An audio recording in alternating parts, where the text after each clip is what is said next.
तेलंगाना से रिचपाल मिर्जा साहब है जो काफ़ी कदावर नेता है और पार्टी के वो कह रहे थे कि आरएलपी के अंदर पैसे लेके टिकटें बांट रहे। सही बात। पार्टी के कार्यालय में कई दिनों से लोग यहाँ बैठे हैं, टिकट के लिए इंतजार की घड़ियाँ में इंतजार कर रहे हैं। आपको सत्ताराम जी कुछ जानकारी होंगे, आप तो आरएलपी की पार्टी के कभी मजबूत हो। उधर मारवाड़ की एक टिकट दी, बाकी टिकटें नहीं दी है, ऐसा कब तक हो जाएगा? अब ऐसा हनुमान वाला कनेक्शन है, मेरे समझ में नहीं है कि हनुमान वाला। नमस्कार, मैं हूं भगवान राम दोरमीना। आप देख रहे हैं मेरे यूट्यूब चैनल और फेसबुक पेज। वीडियो को पूरा देखें, चैनल ने सब्सक्राइब करें, पेज ने फॉलो करें, वीडियो दोस्तों के लिए शेयर करें। आप देख रहे हो आप मोबाइल की स्क्रीन पर यह शख्सियत राष्ट्रीय लोकतांत्रिक पार्टी के प्रदेश उपाध्यक्ष विधानसभा क्षेत्र सिवाना के 2018 में पार्टी के प्रत्याशी श्री सत्ताराम जी देवासी साहब जो मेरे साथ हैं। अभी जो विधानसभा चुनाव 2023 में होने वाले विधानसभा चुनाव की चर्चा कर देंगे हम देवासी साहब के साथ। सबसे पहले देवासी साहब, आपका हमारे चैनल में स्वागत है। नमस्कार। देवासी साहब, विधानसभा चुनाव 2023 में अब थोड़ा दिनों बाद में कैसे देख रहे हो? बहुत बढ़िया है। आपके विधानसभा सिवाना में विधानसभा चुनाव में कई प्रत्याशी होंगे, आप भी हैं, क्या विचार है अब की बार? अब ऐसा है, मेरी विचारधारा आरएलपी पार्टी बोतल का निशान हनुमान बेनीवाल जी 500 जन टिकट मांग रहे हैं जी। जिसको भी टिकट देंगे वो मेरे को स्वीकार है जी। ऐसा ऐसा जरूरी नहीं कि मैंने भी टिकट मांगी है। पहले मैंने मना की थी, मना मेरा स्वास्थ्य ठीक नहीं था, मेरे बच्चे है नहीं, बच्ची एक ही है, इलेक्शन में खर्चे होते, मेरी आर्थिक स्थिति कमज़ोर थी, इसीलिए मैंने पहले मना किया था।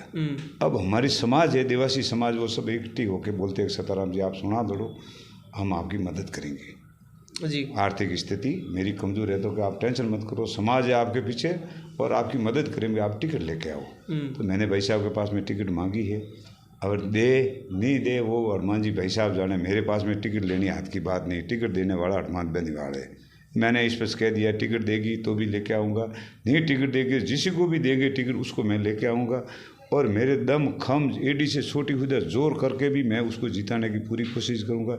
सिवाना के समीकरण ऐसे है कि आज की तारीख में 35 कौम की नहीं 36 कौम भी आरएलपी के साथ में है। मेरे पास हर मिनट में फ़ोन आता है, इसीलिए मैंने फ़ोन भाई को दिया, मैं कि भाई तेरे पास रख फ़ोन, ठीक है, बात है ये, बाकी कोई दिक्कत नहीं है।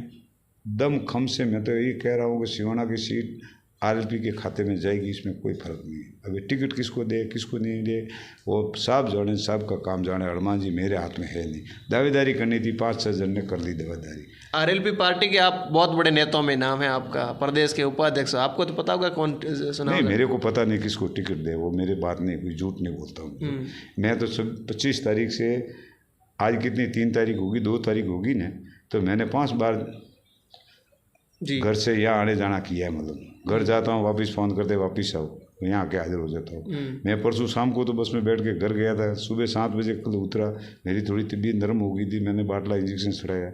फिर कल मेरी समाज की भी मीटिंग थी, तो वो लोग भी शेर मेरे पास में आए कि सत्ताराम जी आप सुनाओ दो, टेंशन मत कर, तो हम पूरी समाज आपके साथ में है। मेरी समाज तो मेरे साथ में है, उसमें कोई बात नहीं, लेकिन 36 को में मेरे फ़ोन ऊपर फ़ोन आ रहा है साथ में है। मतलब उससे मेरे को ये जोश है कि अपनी सीट आराम से निकाल देंगे। अगर टिकट किसको दे किसने नहीं दे वो उसमें थोड़ा बहुत फ़र्क पड़ सकता है। मेरे साथ में आज की तारीख में 36 कौम का आशीर्वाद है, मैं उनका आभारी हूँ, उसका ऋणी हूँ। मैं जिनके ऊपर जीऊँगा वहाँ लगी उनका एहसान नहीं भूलूँगा। टिकट दे तो भी खरी बात, नहीं दे तो भी खरी बात। टिकट की मैं आस नहीं रखता हूँ, मैं पार्टी का सिपाही हूँ, पार्टी के सिपाही तरीके रहूँगा साथ में। टिकट दे तो भी खरी बात, नहीं दे तो भी खरी बात। दुनिया कहती है कि भाई सत्ताराम का टिकट, कल मेरे पास कोई आए थे मीडिया वाले का आपकी टिकट कट गई। मैं कि भाई कटी कैसे, टिकट ही लिस्ट ही आउट नहीं हुई तो टिकट कटी कैसे जी। फालतू फेंकू नीचे मत करो, उसको चाय पानी पिला के प्रेम से उनको घर भेज दिया, मैंने एक शब्द भी नहीं कहा जी। और मैं अभी भी कह रहा हूँ मेरे को टिकट दे तो भी ठीक है, नहीं दे तो मैं पार्टी की रती भरी खिलाफत नहीं करता। मैं पार्टी के साथ हूँ, हनुमान बेनीवाल के साथ हूँ।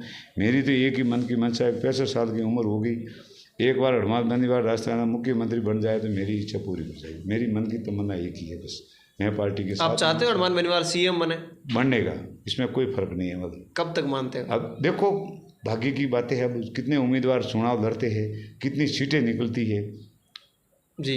लेकिन ये जरूर है कि बीजेपी हो चाहे कांग्रेस हो, राष्ट्रीय लोकतांत्रिक पार्टी सिवाय सरकार नहीं बना सकेगी। ये आप लिख लो स्टाम्प के पाने पे। अच्छा, टेका लेना सारा लेना ही पड़ेगा। गहलोत साहब कह मेरे को 56 सीट आएगी। मैं क्या, दुनिया कुछ भी कहती है उस बात पे मैं नहीं जाता हूँ, लेकिन आरएलपी के सिवाय सरकार नहीं बनेगी, ये मेरी गारंटी है बस। जी। बस।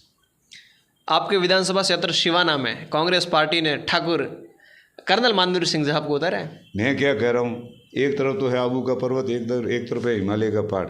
मैं किसी कोई जाति की बुराई नहीं करता हूँ, सबका मैं तो सम्मान करता हूँ।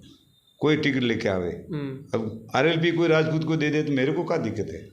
पार्टी से चुनाव लड़ना कोई जातिवाद नहीं, आदमी तो बड़ा धुरंधर है सामने। मैं क्या कह रहा हूँ, सब धुरंधर है, पर मैं किसी की कटेसाई डर नहीं लगता? मैं किसी की कटेसाई नहीं करता। डर नहीं लगता? मैं क्या कह रहा हूँ, मैं किसी की कटेसाई नहीं करता हूँ, सबकी जय हो जी। मेरे गांव के अंदर ठाकुर है, ठाकुरों के पोते ने चुनाव लड़ा था तो 298 वोट से उसको सरपंच बनाया है। अगर मैं राजपूतों का विरोध करता तो फिर उसको सरपंच क्यों बनाता? थापड़ गाँव का सरपंच आज भी है मौजूद। ऐसे ऐसे तो कई राजपूत है, उनको मैंने सपोर्ट करके उनको जिताया, तो मैं राजपूतों को विरोध नहीं करता। ठीक है, व्यक्तिगत पार्टी से संबंध नहीं। मैं 30 साल से बीजेपी था, बीजेपी के मेरे कोई कारणवश से आपस में अंतराज हो गया तो मैंने बीजेपी छोड़ दी। आज खुलासा कर दीजिए क्या हुआ था? जी? आज खुलासा कर दीजिए, अंत हुआ क्या था? जो होना सो हो गया, उससे खुलासा करने से कोई मतलब नहीं है। मीडिया वाले आप दुनिया में सब कुछ मैं किसी का खुलासा नहीं, बस मेरा मनमुटाव हो गया, मैंने पार्टी छोड़ दी बस। कई भाजपा वाले भी कहे होंगे कि सत्ताराम जी देवाई सब हमारे साथ आ जाए। क्या कह रहा हूँ, दुनिया कुछ भी कहती होगी, मैं दूसरा किसी की टिकट टिप्पणी करता नहीं हूँ। नहीं करने का क्या कारण है आप समझो। हम जी इतने समझदार हो, इशारा ही काफ़ी है। अच्छा। मैं कोई बीजेपी का विरोध करता नहीं, मैं कांग्रेस का विरोध करता नहीं। मैं तो मेरी पार्टी का संगठन मजबूत हो, मेरे पार्टी का उम्मीदवार सिवाना से जीते, मेरी मंशा एक ही है बस। अच्छा। और 36 कौम का आशीर्वाद होगा तो ही जीतेंगे और पार पड़ेंगे। बस एक आध जात से कुछ नहीं होता, देवासी से भी कुछ नहीं होता, राजपूतों से भी कुछ नहीं होता, मेघवाड़ों से भी कुछ नहीं होता, जाटों से भी कुछ। 36 कौम एक जात पे आएगी तभी एमएलए बनना गया। बात से आखिर राजस्थान में देख लो, एकला जाति का कौन बनाए बना, बताओ मेरे को। जी कोई इनको जाति मैं थोड़ा इधर लूँगा। आरएलपी पार्टी के कार्यालय में कई दिनों से लोग यहाँ बैठे हैं, टिकट के लिए इंतजार की घड़ियाँ में इंतजार कर रहे हैं। आपको सत्ताराम जी कुछ जानकारी होंगे, आप तो आरएलपी की पार्टी के कभी मजबूत हो। उधर मारवाड़ की एक टिकट थी, बाकी टिकटें नहीं दी है, ऐसा कब तक हो जाएगा? अब ऐसा है भाई साहब कि 25 तारीख से लगे ना आज दिन लगे, एक एक विधानसभा में 5-5 उम्मीदवार तैयार हो गए। तो कुछ न कुछ तो पार्टी के अंदर दम है। एक पहले 2018 में एक नहीं मिलता था और अब 5-5 तैयार है। इसका मतलब हनुमान बेनीवाल पे जनता का विश्वास है, भरोसा है, ईमानदार आदमी है, इसीलिए लोग जुड़ रहे उनसे। बाकी हनुमान बेनीवाल किसी के घर में बोरी नहीं पहुँचाई है, वो खुद कमा के खाते, लेकिन कोई काम पड़ेगा तो वास्तव में वो हनुमान बेनीवाल है। नान जी भाई साहब का सुना होता तब मैं 15 दिन रहा था खींवसर में, गांव ढाणी घुमा था। अपना यहाँ एक बल्ब का कनेक्शन लेना हुआ ना तो हजारों तो धक्का खाना पड़ता है, फिर बाद में रिश्वत देते तब कनेक्शन होता है। वहाँ पे ट्यूबवेल चल रही 3-3, 4-4। मैंने उनको पूछा रहे मैं कि भाई हमारे तो एक ही कनेक्शन का फौंपा पड़े ना, आप 4-4 ट्यूबवेल वाले तो क्या हमारे हनुमान वालों कनेक्शन है। हमारे समझ में नहीं है भाई हनुमान वाला कनेक्शन का मतलब क्या है, कनेक्शन कैसा है, एक बार स्पष्ट कर दीजिए, कैसे कनेक्शन कैसे करवाती है? अब वो एक ही कहता है बस सीधा है। अच्छा, दादागिरी से ट्यूबवेल कराई, एक्शन एसी को किसी को फोन किया, डीपी दे दी, चल भाई छुट्टी, कोई डिमांड नोटिस नहीं, कोई लाइट मेट नहीं। इतनी हनुमान की मेहरबानी है। ठीक है, वो गवर्नमेंट की सोरी है, पब्लिक के तो फायदा ही है ना। अच्छा जी। तो ऐसा बंदा राजस्थान के अंदर एक ही ईमानदार नेकी वाला, आधी रात को आप फ़ोन करो तो वो फ़ोन अटेंड करेगा। मैं खुद दिन को 12 बजे फ़ोन करता हूँ तो रात को 2 बजे मेरे पास फ़ोन आता है, अरे भाई साहब काम था। अरे भाई काम तो दिन को 12 बजे था तो मैं बिजी था, अभी फ्री हुआ हूँ। तो ऐसा 2 बजे रात को फ़ोन करने वाला नेता एक भी मेरे को वो तो बताओ राजस्थान के अंदर। सब एसी में पड़े, स्विच ऑफ कर देते। हाँ, एक बात है, आप काफ़ी दिनों से यहाँ भारतीय जनता आरएलपी के यहाँ कार्यालय में हो और आरएलपी पार्टी की ओर से टिकटें दी जा रही है। डेगाना से रिचपाल मिर्दा साहब है जो काफ़ी कदावर नेता है और पार्टी के, वो कह रहे थे कि आरएलपी के अंदर पैसे लेके टिकटें बांट रहे। सही बात है? मैं कह रहा हूँ ये बिल्कुल झूठी बात है। कोई भी सबूत करके बता दे, मेरे सामने कह दे साहब मेरे पास हनुमान बेनीवाल ने पैसे लिए, फेसो फेस कहला दे तो मैं आज से राजनीति का संकल्प ले लूँ, संन्यास ले लूँ। बोले इससे ज़्यादा तो क्या कहूँ, ईमानदार आदमी है। मेरे नज़रों के सामने कह रहा हूँ जी। क्या नान जी के चुनाव था भाई साहब का, हम वहाँ बैठे थे, मेनन जी, मैं, पुकरा जी, हनुमान जी, तो कोई मोटा कोई बड़ा उद्योगपति था, वो कोई आया था तो बाहर गनमैन खड़े थे, उनको पर्ची दी, भाई साहब को दी तो कुर्सी से आ रही थी तो उसको बोला एक कुर्सी ला भाई, तो कुर्सी ला के रख दी। सेठ जी आके बैठे, उनके साथ में कोई उनका बॉडी गार्ड था, वो बैग लेके आए, सेठ की कुर्सी के पास में रख के चला गया बाहर। भाई साहब की मीट पड़ी, सेठ जी क्या लेके आए हो? कि सब कुछ पैकेज है। पैकेज में क्या है? तो कहा आपने नई पार्टी बनाई, 57 उम्मीदवार चुनाव लड़ाए, आप खुद एमपी के चुनाव लड़े, अब भाई साहब नान जी चुनाव लड़ रहे इसलिए मैं 50 लाख रुपये लेके आया हूँ। तो मेरे नज़र के सामने कहा गेट आउट, भाग जा साला, 50 लाख दे के 50 करोड़ का हनुमान बेनीवाल से काम करवाना चाहता है। उस दिन से मेरे को ये नक्की हो गया, मैं कि आदमी ईमानदार है। उस बात पे आज भी मैं कह रहा हूँ कि हनुमान बेनीवाल ईमानदार है और ईमानदार रहेगा। अगर कोई किसी उछाल उठा के पीछे से टिकट दे रहा तो एक भी सबूत करके बता दे, तो मैं आज ही पार्टी छोड़ के राजनीति का संकल्प ले लो। इससे ज़्यादा मैं आपको क्या कहूँ। नहीं, आपके पास पार्टी के पास इतना फंड आता कहाँ से? फिर लोग कोई फंड नहीं है, सब खुद पोता की गाड़ी दौड़ाते हैं। मतलब हनुमान बेनीवाल के पास खुद की गाड़ी का तेल भराने के पैसे नहीं है। किसी के घर में ईडी जाती, किसी के घर में सीबीआई जाती। हनुमान बेनीवाल के घर में जाएगा सीडी ईबीआई तो क्या मिलेगी? क्या तो 4 जोड़ी जूते मिलेंगे, क्या 4 जोड़ी कपड़े मिलेंगे?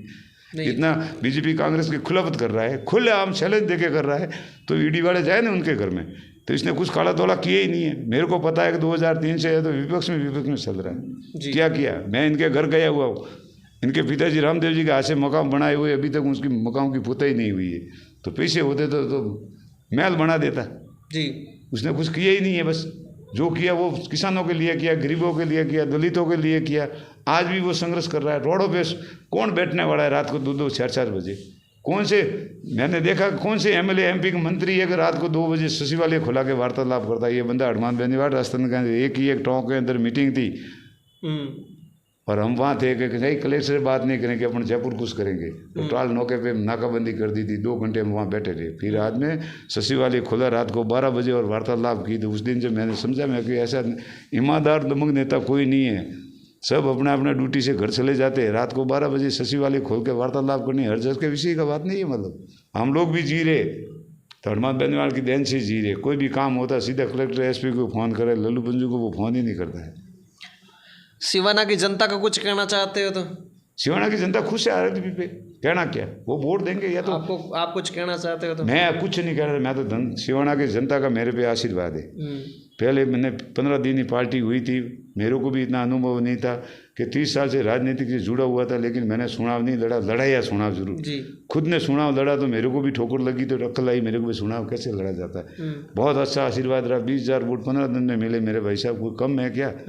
हमारे वहाँ क्षेत्र बहुत लंबा पड़ता है। रामपुरा से होडी जाते 150 किलोमीटर पड़ रहा है। 20-25 गाँव में तो मैं रोम रोम करवा नहीं जाऊँ तो वोट बाप दे कौन दे? वोट मन पैसा उधारा दे दे, वोट हो से हम जिन दे। और इस दफे जनता समझ चुकी है, आरएलपी के साथ में है, साथ में रहेगी। और अच्छे वोटों से किसी को भी टिकट देंगे तो हम सीट निकाल के भाई साहब की जोड़ी में डाल देंगे। हमारी तो इच्छा एक ही है, हनुमान बेनीवाल मुख्यमंत्री बनना चाहिए और जो भी उम्मीदवार देंगे उसको हम जीता के लाके दे देंगे। फिर देखो आगे क्या। जाला बाड़मेर विधानसभा से जाला को आपने लाए थे, शामिल किया? मैं खुद लाया था, मेरे पास भी आए थे आरएलपी, उनके ज्वाइन भी की थी। अरे क्या खबर क्या हुआ क्या नहीं हुआ, मेरे तो बात जाला साहब से हुई नहीं। वो कह निर्दलीय चुनाव लड़ेंगे, टिकट दे नहीं रहे टाइम पे। मैं क्या कह रहा हूँ, पार्टी टिकट दी होगी तो चुनाव लड़ लेते। अब उसकी मंशा क्या होगी मेरे को पता नहीं। मतलब जी मेरी बात नहीं हुई। मतलब प्रत्याशियों की अभी सूची देर क्यों हो रही है इतनी? लेट तो ऐसा है, ये नई पार्टी है, भीमसेना से गठबंधन हो गया है। भीमसेना कितनी टिकट मांग रहे उस पर सब डिस्कस चल रहे। कोई एमएलए आ रहा है इस्तीफा देके, कोई एमएलए आ रहा है, कोई प्रधान आ रहा है, कोई चेयरमैन आ रहा है, तो सबका इंचार्ज तो करना पड़ेगा। इंचार्ज कल शाम लगीन है, और तो क्या, कल तो सब खेत खत्म हो जाएगा। कल शाम लगीन सब लिस्टें आउट हो जाएंगी, कोई दिक्कत ही नहीं है। 200 सीटों पे आरएलपी और भीमसेना चुनाव लड़ेगी दम खम के साथ में। अच्छा, इसमें कोई बिंदु कोई फर्क नहीं है। मतलब अब किसको टिकट दे किसको नहीं दे, वो तो 29 जन को तो टिकट दे दी, वो अपना अपना फील्ड संभाल रहे। कुछ 171 रही वो सीट आज यहाँ कल डिक्लेयर कर देंगे। कुछ लोग ऐसे कह रहे हैं कि ये आरएलपी और इन एएसपी का गठबंधन थोड़ा विचारधारा दोनों की मेल नहीं खाती। दुनिया कुछ भी कहेगी, दुनिया कहाँ कहती है कि वो भला है। वो तो राजनीति में सब खिचड़ी उछालते। मैं तो बोलता हूँ कि राजस्थान के अंदर एक हनुमान बेनीवाल शेर था और दूसरा शेर चंद्रशेखर आजाद आ गया भीमसेना वाला, तो वो एक शेर का 2 शेर हो गए। दम थम के साथ चुनाव लड़ेंगे और पब्लिक का काम भी दम खम के साथ करवाएंगे। मतलब अच्छा, इसमें कोई फर्क नहीं है, परंतु कोई नहीं है। दुनिया कहती वाली कहती रहे, कोई फर्क नहीं। पार्टी को फायदा ही है, नुकसान नहीं है।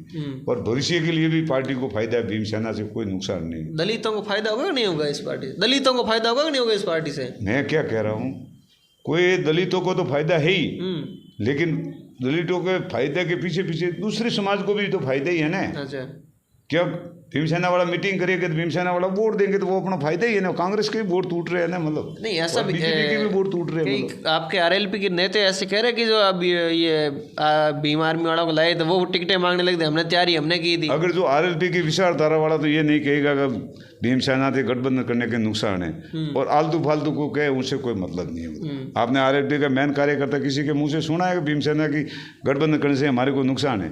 दुनिया कुछ भी कहे, लेकिन किसने कहा? जी बात ये है, मतलब कोई नुकसान नहीं है, फायदा ही है और फायदा ही रहेगा। और फिर देखो अब आगे क्या होता है। टिकटें फाइनल होने के बाद में पता पड़ेगा कौन किसको भीमसेना टिकट दे रही है, कौन दूसरे को दे रही है, वो अभी पता नहीं पड़ेगा। लिस्ट आउट होने के बाद में पता पड़ेगा। अब उनके क्या गठबंधन हुआ है क्या नहीं हुआ है वो मैं नहीं जानता। मतलब भीमसेना वाला ने कितनी टिकट मांगी है, आरएलपी वाला में कितनी जाएगी, वो तो डिक्लेयर होने के बाद में पता पड़ेगा। पहला कोई किसी को कोई पता नहीं है। धन्यवाद। ये थे मेरे